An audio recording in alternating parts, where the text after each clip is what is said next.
మీది ఎవరు? గంగాధర.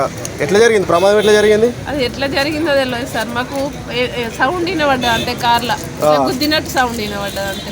ఎంతమంది ఉన్నారు? మా ఆయన నేను. ఇద్దరే ఉన్నారా? ఇంకెవరన్నా చిన్నవాళ్ళు ఏమైనా? ఎవ్వరు లేరు, మేమే ఇద్దరము. నాకు హెల్త్ బాగాలేకపోతే హాస్పిటల్ చూపించడానికి తీసుకెళ్ళాడు మా సారు. మేము రిటర్న్ పోతున్నాం, ఇంటికి వెళ్తున్నాం.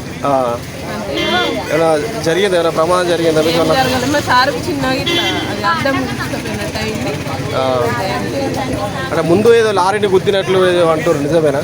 లేదు, వాళ్ళు మాకు గుద్దినట్టే సౌండ్ వినబడ్డది అంతే. మేము వాళ్ళని గుద్దలేదు. మీరు గుద్దలేరు, వాళ్ళ నుంచి గుద్దిరా? ఎక్కడి నుంచి వచ్చారు? సార్ గంగాధర నుంచి వచ్చాము. ఓకే, ఎట్లా జరిగింది మరి ప్రమాదం? ఏం లేదు సార్, ముందు వెహికల్ ఒకటి స్లో అయిందని నేను బ్రేక్ వేసాను సార్.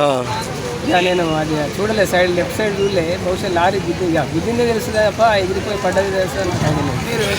అంటే ప్రమాదం ఏమో పెద్దగా జరిగింది, మీకు గాయాలు ఏం జరగలేదు? అంటే సీట్ బెల్ట్ పెట్టుకున్నారా? ఇద్దరు సీట్ బెల్ట్ పెట్టుకొని సేఫ్ అయింది. మమ్మల్ని సీట్ బెల్టే కాపాడి. అంటే ఉన్నాడా ఇప్పుడు ఎవరైతే లారీ అయితే గుద్దిందో అది ఉన్నదా? ఇక అది మనకి మేము యాక్సిడెంట్ అయిన తర్వాత ఉన్నారా వాళ్ళు? వాళ్ళు వెళ్ళిపోయారు కదా, మాకు అక్కడ ఆగిందంట. ఓకే.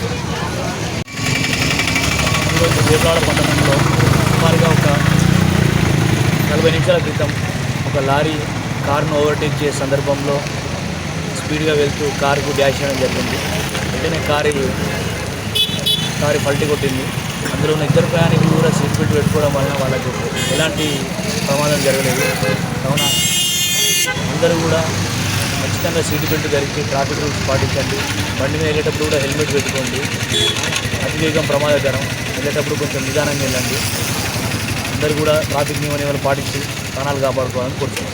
అంటే ఎక్కువ సందర్భాలలో ఎట్లా స్పీడ్ వల్ల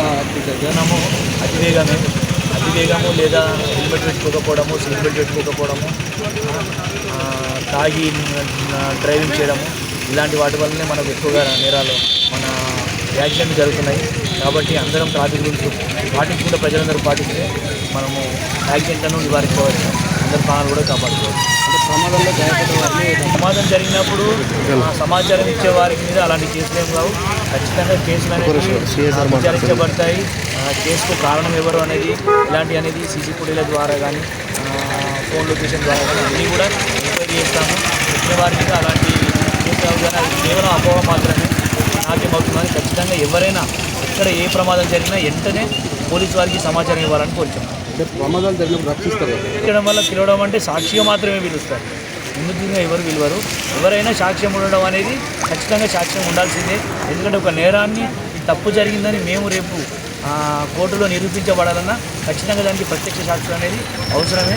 కాబట్టి ఎవరు కూడా ప్రత్యక్షంగా యాక్సిడెంట్ చూసిన వారు అలాంటి అపోహలు పెట్టుకోకుండా ధైర్యంగా ముందుకు వచ్చి సాక్ష్యం చెప్పాలని కోరుతున్నాం.